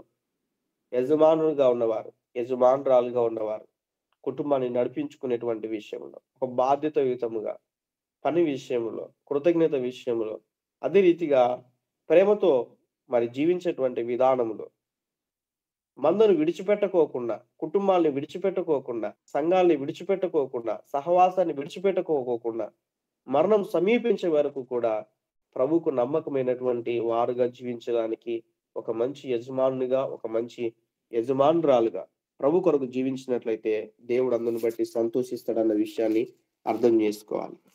కాబట్టి ఈ యొక్క మాటను మనం అర్థం చేసుకోవాలి. 5th పాయింట్ మనం అర్థం చేసుకున్నట్లయితే మంచి భక్తిపరుడు అన్న విషయాన్ని మనం చూస్తూ ఉంటున్నాం. ఈరోజు చాలా మంది జీవితాల్లో మనం చూస్తే పైకి భక్తి గల వారుగా కనిపిస్తా ఉన్నారు. బైబిల్ పట్టుకొని మందిరానికి వెళ్తా ఉన్నారు టైం టు టైం, మళ్ళీ టైం టు టైం ఇంటికి వస్తా ఉన్నారు, పాటలు పాడుతూ ఉన్నారు, వాక్యం చదువుతా ఉన్నారు, ఆరాధన చేస్తూ ఉన్నారు, అన్ని చేస్తూ ఉన్నారు. బట్ భక్తిలో ఉన్న శక్తిని పొందుకోలేకపోతా ఉన్నారు. బిలీవ్ సిస్టమ్ అనేటువంటిది మారట్లేదు. నామకార్థమైనటువంటి భక్తి జీవితం కలిగి ఉన్నారు. చూడండి, మనం ఎన్ని సంవత్సరాల నుంచి మందిరానికి వెళ్తున్నాం అనేది ప్రాముఖ్యత కాదు, ఎన్ని దినాల నుంచి మందిరానికి వెళ్తున్నాం అనేది ప్రాముఖ్యత కాదు, ఎన్ని సంవత్సరాల నుంచి వర్తమానాలు వింటున్నాం అనేది కూడా ప్రాముఖ్యత కాదు. బట్ విన్న వాటిని ఎంతవరకు వాక్యానుసారంగా జీవిస్తున్నాం అనేది చాలా ఇంపార్టెంట్. ఎన్నిసార్లు బైబిల్ కంప్లీట్ చేసాం అనేది దేవుడు అడగాడు, ఎంతవరకు వాక్యానుసారంగా జీవించాం అనేది దేవుడు అడుగుతాడు. ఈ విషయాన్ని అర్థం చేసుకోవాలి. ఈ లోకంలో ఎంత సంపాదించావని దేవుడు అడగాడు. ఈ లోకంలో బ్రతికి ఉండగా ఎన్ని ఆత్మలు సంపాదించావని దేవుడు ప్రతి విశ్వాసిని కూడా లెక్క అడుగుతాడు. దేవుని సన్నిధిలో మనకు జవాబు ఉంటున్నదా? ప్రశ్నించుకుందాం. ఒకసారి ప్రశ్నించుకుందాం. మళ్ళీ చెప్తా ఉన్నాను, ఎంత ఆస్తి సంపాదించావని దేవుడు అడగడు, కానీ ఎన్ని ఆత్మలు సంపాదించావని దేవుడు ఖచ్చితంగా అడుగుతాడు. మన ఎదుట సమాధానం ఉంటున్నదా అన్న విషయాన్ని జ్ఞాపకం చేసుకోవాలి. ఎన్నిసార్లు బైబిల్ చదివినాం అనేది కాదు, ఎంత వాక్యానుసారంగా జీవిస్తా ఉంటున్నాం అన్నది చాలా ఇంపార్టెంట్. ఎన్ని సంవత్సరాల నుంచి మందిరానికి వెళ్తున్నాం అనేది కాదు, ఎన్ని సంవత్సరాల నుంచి దేవునితో సహవాసం చేస్తూ ఉంటున్నాం అన్నది ఇంపార్టెంట్ అన్న విషయాన్ని జ్ఞాపకం చేసుకోవాలి. కాబట్టి మనం అర్థం చేసుకున్నట్లయితే హానోకు 365 సంవత్సరాలు బ్రతికాడు. సందర్భం వచ్చింది కాబట్టి తెలియచేస్తా ఉన్నా. ఈ 365 సంవత్సరాలు తను జీవిస్తే 65 సంవత్సరాలు కుటుంబంతో జీవించాడు, 300 సంవత్సరాలు ప్రభుతో జీవించగలిగాడు, కుటుంబం ఉన్నప్పటికీ కూడా. ఈరోజు మన ప్రాధాన్యత దేనికి ఇస్తా ఉంటున్నాం? అలాని పిల్లల్ని వదిలిపెట్టమని కాదు, కుటుంబాన్ని వదిలిపెట్టమని కాదు. ఈ విషయాన్ని అర్థం చేసుకోవాలి. నా నిమిత్తం అంటాడు అక్కడ దేవుడు. అంటే ప్రభు విషయమై, ప్రభు కొరకు దేన్నైనా కూడా విడిచిపెట్టడానికి కూడా సిద్ధంగా ఉండాలని దాని ఒక అర్థం. అంతేగాని పిల్లల్ని వదిలిపెట్టాలి, తల్లిదండ్రులు వదిలిపెట్టాలి, భార్యను వదిలిపెట్టాలి, భర్తను ఇలా తీసుకోకూడదు ఆ వాక్యాన్ని. ఆ బాధ్యతను నెరవేరుస్తూ దేవునికి ఇవ్వాల్సినటువంటి సమయం ఇవ్వాలి. ఇక్కడ ఒక మంచి భక్తిపరుడుగా మనం చూస్తా ఉన్నాం. పిల్లల కొరకు అనుదినము కూడా వేడుకోవడం అన్న విషయాన్ని మనం చూస్తూ ఉంటున్నాం. పశ్చాత్తాప పడుతున్నటువంటి హృదయాన్ని మనం చూస్తూ ఉంటున్నాం. ఈ వచనాలన్నీ నోట్ చేసుకున్న తర్వాత చదువుకోనండి. తర్వాత మనం చూస్తే ఆపద సమయంలో ఆరాధన చేసేటువంటి నోరుగా మనం చూస్తూ ఉంటున్నాం. దేవునిపై తన అవగాహన గురించినటువంటి విషయాలు మనం గమనిస్తే తన అనేక విషయాలు చెప్తా ఉంటున్నాడు. కాబట్టి ఈ మాటను మనం అర్థం చేసుకున్నట్లయితే ఇదే మెసేజ్ 3 గంటలు చెప్పొచ్చు. బట్ నాకున్న 30 నిమిషాలు చెప్పడం కొంచెం కష్టమైపోయింది. అందుకే అర్థం చేసుకోవడానికి చిన్నగా మీకు తెలియచేస్తా ఉన్నా. కాబట్టి ఈ మాటలు అర్థం చేసుకోవాలి. యోబు జీవితంలో మనం చూస్తే మంచి భక్తిపరుడుగా జీవిస్తూ ఉంటున్నాడు. పిల్లల విషయమై, తన విషయమై, అదే రీతిగా దేవుని విషయమై ఒక అవగాహన కలిగి ప్రభు కొరకు జీవించగలుగుతా ఉంటున్నాడు. ఈరోజు జ్ఞాపకం ఉంచుకోవాలి, మనం మంచి భక్తిపరులుగా అందరికీ కనిపించేటట్లుగా ఉండొచ్చు, కానీ దేవుని దృష్టిలో మనం ఒక మంచి భక్తిపరురాలుగా ప్రభు కొరకు జీవించినట్లయితే వాక్యం సెలవిస్తా ఉంటున్నది ఇదే యోబు గ్రంథంలో. నీ భక్తి నీకు ధైర్యము పుట్టింపదా? నీ యథార్థ ప్రవర్తన నీకు ఆధారము కాదా? నువ్వు చేసేటువంటి భక్తి నీకు ధైర్యాన్ని కలిగి చేయాలి. దావీదు చేస్తున్న భక్తి దావీదుకు ధైర్యం కలిగి చేసింది. శత్రువు ఎటువంటి సిచ్యువేషన్ లో ఉన్నా కూడా ఒకే ఒక మాట అన్నాడు, నాకు ఇవన్నీ కూడా వేసుకోవడానికి నేను సమర్థుడు కాదు, నా వల్ల కాదు, యుద్ధం నాది కాదు కానీ యుద్ధం యెహోవాదే అన్న విషయమును బట్టి దావీదు చాలా చిన్నోడు, గొలియాతు చాలా పెద్దవాడు, తనకు ఏ రీతి కూడా సరిపోడు. నేను అనుకుంటాను బహుశా తనకున్న హైట్ని బట్టి, తనకున్న బలం బట్టి దావీదు గన ముందుగా కొంచెం ప్రార్థనా పూర్వకంగా కూడా వెళ్ళకోకుండా ఉన్నట్లయితే, దావీదు గన దొరికినట్లయితే ఈ గొలియాతు చేతికి అలా నలిపేసి ఉండేవాడు. బట్ దావీదు ఎటువంటి స్వభావం కలిగి ఉన్నాడు? మంచి భక్తి జీవితాన్ని కలిగి ఉంటున్నాడు. ప్రభువుతో సహవాసం చేసేటువంటి వ్యక్తిగా ఉంటున్నాడు. ఆయన భక్తి ఆయనకు ధైర్యం కలగజేసి మాట్లాడుతూ ఉంటున్నది, ఇదిగో యుద్ధం నాది కాదు, యుద్ధం యెహోవాదే, ఈ దినమున అన్న మాటను మాట్లాడతాడు. అంటే ఇన్ని రోజులు నీ ఆటలు సాగాయి, కానీ ఈ రోజు ప్రభువు నిన్ను నా చేతికి అప్పగిస్తున్నాడన్న మాట అక్కడ మాట్లాడుతున్నట్లుగా మనం చూస్తాం. ఈరోజు మనం గుర్తుంచుకోవాలి, మన భక్తి మనకు ధైర్యాన్ని కలిగి చేస్తా ఉందా? మన భక్తి మనకు ధైర్యాన్ని కలిగి చేస్తా ఉందా? నాకు తెలిసిన ఒక సహోదరి ఉంది, వేరే మందిరానికి వెళ్తాది. ఆమె ఆదివారం దేవుని యొక్క సన్నిధిలో కనిపిస్తుంది, సోమవారం మరొక చోట కనిపిస్తుంది. మందిరానికి వస్తా ఉంది, భక్తి కనపరుస్తా ఉంది, కానీ భక్తిలో ఉన్న శక్తిని చూడలేకపోతా ఉంది. కాటపాపురు దగ్గరికి వెళ్ళింది, ప్రశ్న చెప్పబడును అని. అలా బైక్ లో వెళ్తూ గమనించాను. వెళ్తుంది దేవుని యొక్క మందిరానికి ఏమో, బట్ భక్తిలో ఉన్న శక్తిని పొందుకోలేకుంది. జ్ఞాపకం ఉంచుకోవాలి. ఈరోజు లేరంటారు ఇటువంటి వారు. ప్రార్థన చేస్తారు, మళ్ళీ వేటి పైన ఆధారపడడం, ప్రార్థన చేస్తారు, అన్నిటిపైన ఆధారపడడం. ఇలాంటి భక్తి జీవితాన్ని కలిగిన వారు లేరంటారా? జ్ఞాపకం చేసుకోవాలి. మన భక్తి మనకు ధైర్యాన్ని పుట్టింపాలి, మన భక్తి మనకు ధైర్యాన్ని కలిగి చేయాలి. ప్రతి క్షణం కూడా విశ్వాసములో మనం ప్రభు సన్నిధిలో ముందుకెళ్ళాలి. అటువంటి విశ్వాసం మనకు ధైర్యం కలుగచేసి భక్తిలో మనల్ని స్థిరంగా ఉంచడానికి సహాయపడుతుంది అన్న విషయాన్ని అర్థం చేసుకోవాలి. అందుకే ప్రభు సన్నిధిలో ఆయన యందు మనం భయభక్తులు కలిగినటువంటి వారంగా జీవించాలని దేవుడు అనేక విషయాలు కోరుకుంటున్నాడు. 6th పాయింట్ మనం చూస్తే, మంచి స్నేహితుడుగా ఉన్నాడు. మంచి స్నేహితుడుగా, స్నేహితుల కొరకు ప్రార్థన చేశాడు. విసుకకుండా ఎగతాళి చేసినప్పటికీ కూడా ప్రార్థన చేసినటువంటి వ్యక్తిగా జీవిస్తా ఉంటున్నాడు. ఈరోజు నిన్ను ఎగతాళి చేసేటువంటి వారిని గురించి 10 మందికి చెప్పడానికి బదులుగా 10 నిమిషాలైనా కూడా ప్రార్థన చేయగలిగితే వారి జీవితాల్లో మార్పు కలగదా? అదే 10 మందికి చెప్పినట్లయితే మరి ఇంకా ఎక్కువ అయిపోయి అటువంటి పరిస్థితుల్లో ఇంకా మంచి పేరు కూడా పోగొట్టుకోవడానికి అదొక మార్గం అవుతుంది. అదే 10 మందికి చెప్పే బదులు ఒక 10 నిమిషాలు ప్రార్థన చేస్తే, ఎవరైతే నిన్ను ఎగతాళి చేశారు, ఎవరైతే నిన్ను దూరపరిచారు, వారి గురించి మీరు ప్రార్థన చేసినప్పుడు మనం అర్థం చేసుకోవాలి. యోసేపు చేసింది అదే, ప్రభుతో సహవాసం చేశాడు. యోసేపుకు దేవుడు తోడై ఉన్నందున అన్న విషయాన్ని మనం చూస్తాం. అంతకంతకు వర్ధిల్లుచుండెను. అన్నదమ్ములు వెలివేశారు, గుంటలో పడేశారు, తర్వాత అమ్మేశారు. చేయని తప్పుకు శిక్ష అనుభవించాడు. అయినప్పటికీ కూడా సహనం కోల్పోలేదు, ప్రభుతో సహవాసాన్ని కోల్పోలేదు. ఇంకెందుకు నా బ్రతుకు, నా వారే నన్ను అర్థం చేసుకోలేదు అని అటువంటి ఆలోచనలు తీసుకోలేదు, కానీ ప్రభుతో మంచి సహవాసం చేస్తూ వచ్చాడు. ఆ భక్తి అనేటువంటిది ధైర్యాన్ని కలుగజేసింది. ఒక దినాన్న ఎవరైతే వెలివేశారో, ఎవరైతే దూరపరిచారో వారందరూ కూడా యోసేపు ఎదుటికి వచ్చారు. ఈరోజు మనం అర్థం చేసుకోవాలి, ఒక మంచి భక్తి కలిగి జీవించినట్లయితే దేవుని దృష్టిలో ఎవరైతే నిన్ను హేళన చేశారో, ఎవరైతే నిన్ను దుఃఖ పెట్టారో, ఎవరైతే బాధ పెట్టారో వారందరినీ కూడా మీ పాదముల చెంతకు నడిపించే దేవుడు మనం కలిగినటువంటి, మనం ఆరాధిస్తున్న దేవుడు అని గుర్తించుకోవాలి. ఈ విషయాన్ని మనం అర్థం చేసుకోవాలి. ఆమెను చెప్పట్లేరు, ఎవరు కూడా ఆమెను చెప్పట్లేరు. చెప్పగలగాలి ప్రభు. ఆమేన్. మ్యూట్ చేయండి అందరికి కూడా. Thank you. కాబట్టి ఈ మాట మనం అర్థం చేసుకోవాలి.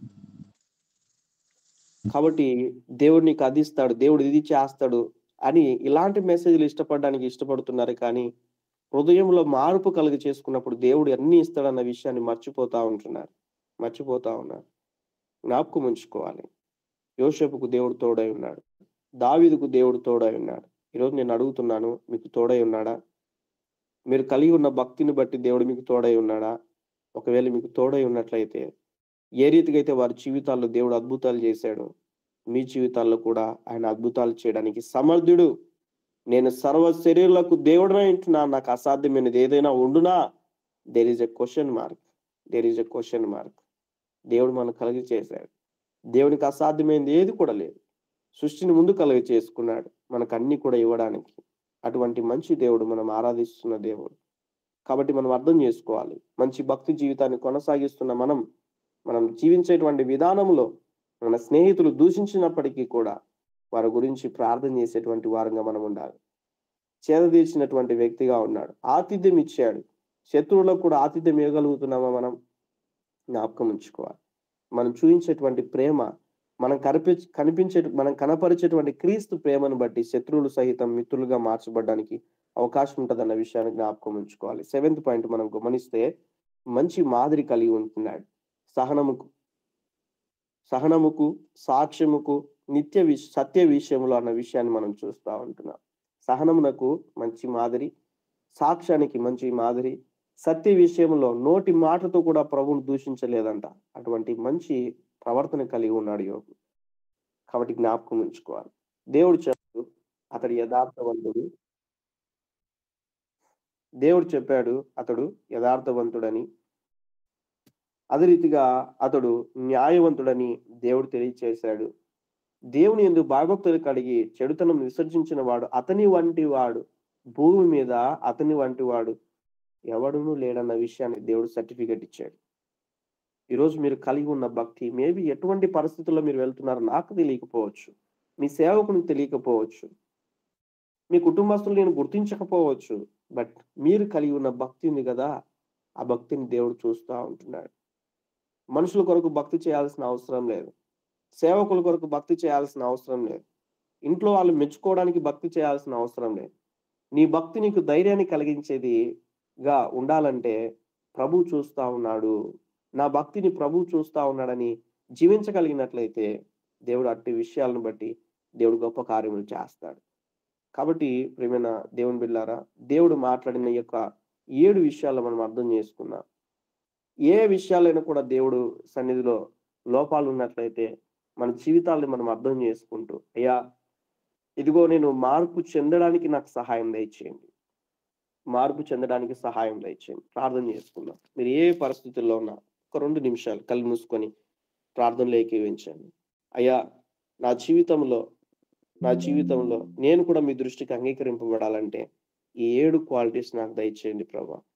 యోబులో ఉన్న 7 క్వాలిటీస్ నాకు దయచేయండి ప్రభా.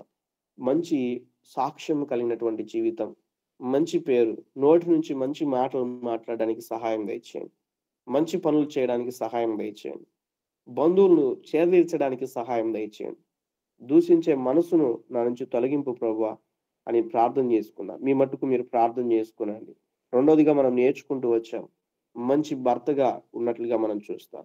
మీ జీవితాల్లో మంచి భర్తగా, మంచి భార్యగా, మంచి పిల్లలుగా, మంచి తల్లిదండ్రులుగా ఉండడానికి ఏ ఏ విషయాల్లో బలహీనతలు ఉంటున్నాయో, భార్యను ప్రేమించే విషయంలో, భర్తను ప్రేమించేటువంటి విషయంలో, పిల్లల్ని ప్రేమించే విషయంలో, తల్లిదండ్రులను ప్రేమించే విషయంలో ఏ విషయాల్లో అయితే వెనక్కి వెళ్ళిపోతా ఉన్నారో జ్ఞాపకం ఉంచుకోండి. బహుశా వారు దూషిస్తూ ఉన్నప్పటికీ కూడా వాళ్ళని ప్రేమించడం నేర్చుకోనండి, సహించండి. బట్ విడనాడడానికి ఇష్టపడద్దు. కాబట్టి జ్ఞాపకం ఉంచుకోవాలి. కన్నులతో నిబంధన చేసుకోవాలి. పాపం ఏలుబడి చేయకోకుండా నిబంధన చేసుకోవాలి. ఒక మంచి తండ్రిగా తను జీవించినట్లుగా మనం చూస్తా వచ్చాం. పిల్లల విషయంలో ఐక్యత, ఆతిథ్యం ఇచ్చేటువంటి వ్యక్తిగా ఉంటున్నాడు. పిల్లల గురించి ప్రతి రోజు కూడా ప్రార్థించేటువంటి జీవితాన్ని మనం చూస్తూ వచ్చాం. మంచి యజమానునిగా తను జీవించగలిగాడు. ఈరోజు మంచి యజమానునిగా, మంచి యజమానురాలుగా, మంచి బిడ్డలుగా ప్రభు కొరకు జీవించగలిగితే దేవుడు సంతోషపడతాడు. 5వదిగా మనం నేర్చుకుంటూ వచ్చాం, మంచి భక్తి పరుడు. మన జీవితాల్లో మనం కూడా భక్తి కలిగి ఉంటున్నాం. ఆ భక్తిని మనకి శక్తినిచ్చేదిగా ఉంటున్నదా? పైకి భక్తి గలవారుగా ఉండి శక్తిని పొందుకోలేనటువంటి పరిస్థితుల్లో ఉంటే ఎన్ని సంవత్సరాలు భక్తి చేసినా ఏం ఉపయోగం? ఆలోచించేద్దాం. 6వదిగా మంచి స్నేహితుడిగా ఉన్నాడు. 7వదిగా మంచి మాదిరిగా మనం నేర్చుకుంటూ వచ్చాం. ప్రభు సన్నిధిలో ప్రార్థన చేసుకునండి. అయ్యా అటు రీతిగా ఉండడానికి సహాయం దయచేయండి, మీ కృపను దయచేయండి ప్రభు అని, మీ సన్నిధి దయచేయండి ప్రభు అని అలానే ప్రార్థన చేసుకున్నాం. ఎత్తబడిన మాటలు బట్టి మీలో ప్రేరేపింపబడిన వారు విన్న వాక్యం ప్రతి ఒక్కరి జీవితాల్లో ఫలించున్నట్లుగా, ఈ రోజు మొదలుకొని ప్రతి ఒక్కరు కూడా ప్రభు కొరకు జీవించున్నట్లుగా, మార్పు చెందిన బిడల వంటి వారుగా ఉండున్నట్లుగా, ఎన్ని సంవత్సరాలు ఉన్నటువంటి భక్తి కాకుండా ఇప్పటి నుంచి మంచి భక్తి పరులుగా ప్రభు కొరకు జీవించున్నట్లుగా, యేసుక్రీస్తు ప్రభు కలిగినటువంటి మనసు జీవించున్నట్లుగా మీలో ప్రేరేపింపబడిన వారు ఒకరు ప్రార్థన చేయండి. Thank you Jesus. Thank you brother. చాలా మంచి వర్తమానం, ఆత్మీయహారం అందించారు. Thank you brother. God bless you. మీటి తరపున మీకు మా హృదయపూర్వక వందనాలు. Thank you brother. మన తండ్రి అయిన దేవుడు మన నుంచి కోరుతున్న లక్షణాలు మనలో ఉన్నాయా? యోబు గారిని అంగీకరించినట్లుగా మనల్ని అంగీకరిస్తారా ప్రభు? దేవుని దృష్టిలో, మనుషుల దృష్టిలో మన సాక్ష్యం ఏ విధంగా ఉంది? మంచి సాక్ష్యం కలిగిన జీవితం జీవించే వారముగా ఉందాము. నీతిగా, యథార్థంగా, పరిశుద్ధమైన జీవితం జీవించే వారముగా ఉందాము. మరి ఇంట బయట సంఘంలో మనం మంచి సాక్ష్యం కలిగి ఉందాం. ఆయన సన్నిధిలో నిర్దోషులుగా నిలబడే వారముగా ఉందాం. ఈ లోకంలో మనం జీవించిన జీవితాన్ని బట్టే ఆయన సన్నిధిలో స్థానం సంపాదించుకోగలము. కనుక యోబు గారు లాంటి మంచి సాక్ష్యం కలిగిన వారముగా దేవుని చేత అంగీకరింపబడే వారముగా ఉండడానికి ప్రభు కృప చూపించును గాక. మరి విన్న వాక్యం కొరకు, అలాగే బ్రదర్ చేసిన పరిచర్య కొరకు, వారి కుటుంబం కొరకు, వారి ఆరోగ్యం కొరకు ఎవరైనా ప్రేరేపించబడిన వరకు ప్రార్థన చేయండి.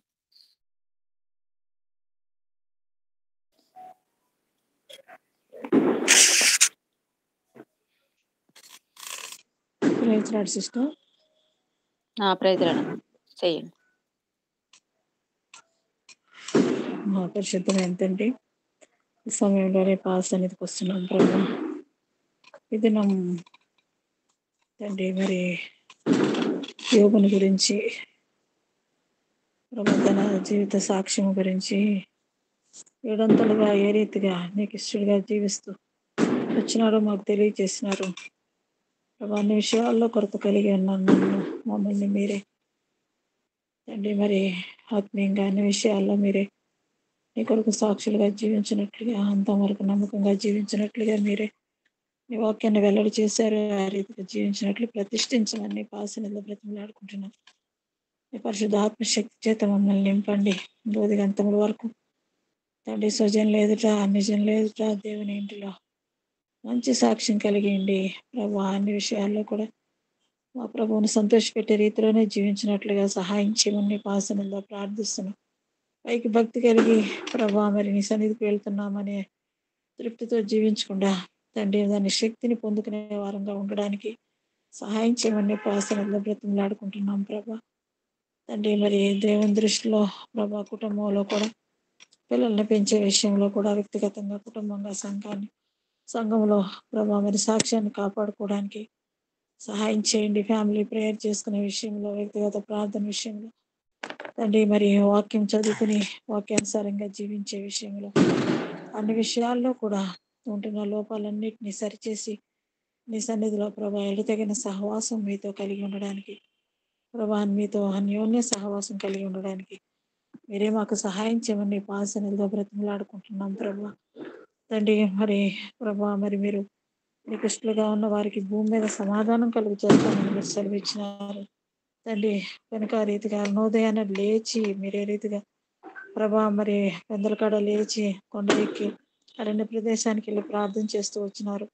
ఆ రీతిగా ప్రభా మేము పెందలకాడ లేచి నీ సన్నిధిలో ప్రార్థించుకోవడానికి భారభరితమైన ఆత్మ కన్నీటితో కూడిన ప్రార్థనాత్మని మీరు మాకు అనుగ్రహించమని నీ పాసనలో బ్రతిమలాడుకుంటాం. నిత్యము అలాగూ చేసే వారంగా ఉండడానికి మీరు సహాయం చేయండి. రాజేష్ బ్రదర్ గారిని బలపరిచి మీరు ఎంతో బలమైన రీతిగా నీ వర్తమానాన్ని విడుదల చేసినారు. మేము మా జీవితాలను ఎలా కట్టుకోవాలని మీరు తెలియజేసినారు.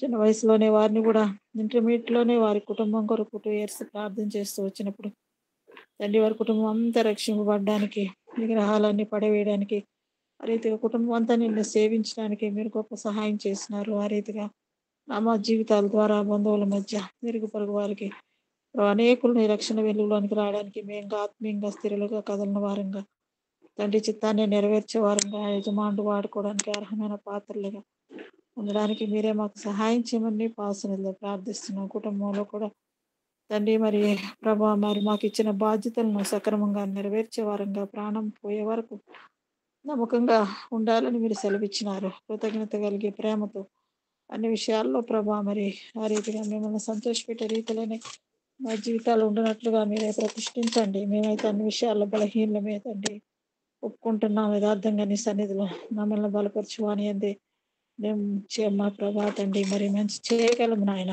మీరు మమ్మల్ని బలపరచండి తండ్రి. ఈ మంటి దేహాల్లోని మహిమేశ్వరంతో మమ్మల్ని నింపండి.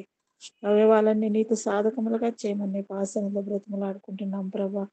తండ్రి మా జీవితాల్లో మేము ఎక్కడెక్కడ ఏ పరిస్థితుల్లో తండ్రి మరి వెలివేయబడుతూ ప్రభా ఎగతాళి చేయబడుతూ ప్రభా మరి ప్రభాని యొక్క స్థలాల్లో ఆ రీతిగా బాధకరమైన సిచ్యువేషన్స్ గుండా వెళ్తున్నాము.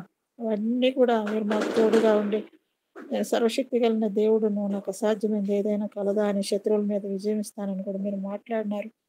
దావీదుకు తోడైన దేవుడు ప్రభా ఆ రీతిగానే తండ్రి మరి ప్రభా మరి ఆ రీతిగా తండ్రి మరి హానోకు కూడా మీతో నడిచే అట్టి గొప్ప భాగ్యాన్ని మీరు అనుగ్రహించినారు.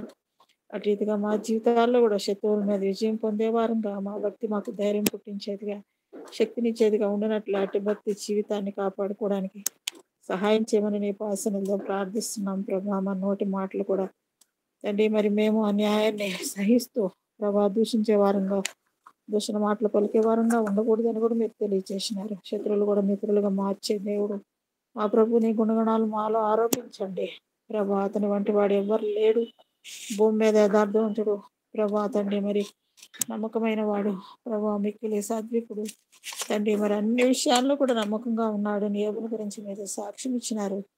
చివరికి తనను ద్వేషించిన స్నేహితుల కొరకు కూడా ప్రార్థన చేసినాడు. బంధువుల మధ్య అంతా కూడా చివరికి తను పోగొట్టుకున్న సమస్తాన్ని రెండంతలుగా పొందుకునేటట్లుగా తనను మీరు సిద్ధపరిచినారు. శ్రమల ద్వారా చిన్న శ్రమల్లో కూడా కదిలిపోయే వారంగా ఉండకుండా ప్రభా, శ్రమ ప్రతి గాయము మా జీవితాలని ఆత్మీయంగా ఉన్నత స్థితికి తీసుకుని రావాలి తండ్రి.